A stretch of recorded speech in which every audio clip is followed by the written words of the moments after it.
Ketika imun dan iman bersatu padu, saya yakin hal ini tidak akan mudah ditembus. Perkuat ibadah dan doa kita. Karena doa orang benar yang sejalan dengan kehendaknya pastilah akan dikabulkan. Kita akan terus bertahan sampai bantuan yang tidak lama lagi akan segera tiba. Tetaplah menjadi kuat, optimis dan penuh dengan pengharapan. Karena semangat yang kuat dan penuh harapan pada hakikatnya adalah sebuah vaksin alami yang sudah disediakan oleh Tuhan sebagai antibodi alami. Saya tidak menyangkal kalau semua hal yang tengah terjadi di dunia kita belakangan ini semakin mendekat ke tanda-tanda akhir zaman. Dan hal itu adalah sebuah kepastian yang akan terjadi, entah cepat ataupun lambat. Semua awal pasti akan ada akhirnya, dan semua yang hidup pasti akan mati. Tetaplah bersyukur selama masih ada waktu. Tidak adil kalau kita hanya mau menerima kebahagiaan tapi tidak mau menerima kesusahan. Seperti mengharapkan matahari terbit tapi tidak ingin matahari terbenam. Dan hanya mau menikmati bunga di saat mekar tanpa mau menerima bahwa bunga itu akan layu pada akhirnya. Bersyukurlah saat kebahagiaan itu datang, dan terimalah dengan ikhlas saat kesusahan tiba. Sama seperti seorang anak kecil yang mencintai orang tuanya tanpa mengharapkan sebuah pamrih.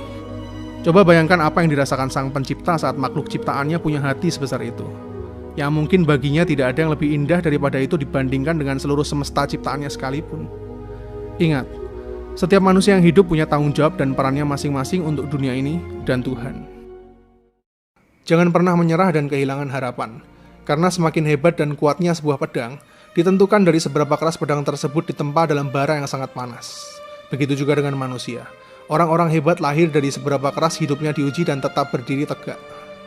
Dan dalam segala masalah yang kita alami seperti sebuah pedang bermata dua. Ketika di satu sisi terdapat sebuah problem, maka di sisi lainnya akan ada sebuah hikmah. Coba lihat ini. Ini adalah gambaran bumi kita sebelum dan sesudah ancaman global menyerang dunia. Berapa puluh tahun lamanya kita terus keras kepala dan menyepelekan global warming yang setiap hari, jam, dan detiknya terus menghancurkan bumi kita. Dengan kondisi lockdown di banyak negara besar selama berbulan-bulan ke depan, bumi kita yang sebelumnya demam kini terlihat semakin sehat dan optimis. Masih ingat beberapa bulan lalu ketika dunia ini dihadapkan pada ancaman perang dunia ketiga antara Amerika dengan Iran? Ini ada masalah nyata yang dialami oleh seluruh umat manusia. Bukan lagi kamu atau aku, tapi kita. Dengan mengesampingkan perbedaan demi keutuhan bumi ini. Masihkah kalian ingat kapan terakhir kali kalian menghabiskan banyak waktu bersama anak, istri, dan keluarga tercinta di rumah dan saling menguatkan satu sama lain? Saya rasa saat ini alam sedang mengkalibrasi ulang segalanya, tidak terkecuali diri kita masing-masing. Ini adalah saat yang tepat bagi kita semua untuk introspeksi dan mulai berdamai dengan diri kita, orang lain, dan hukum alam yang telah ditetapkan oleh Tuhan supaya kita berjalan kembali sesuai dengan cara yang benar. Percayalah pada saatnya nanti semuanya akan indah pada waktunya.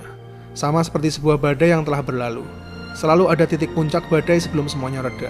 Dan akan selalu ada malam tergelap sebelum fajar menyongsong. Tetaplah menjadi manusia.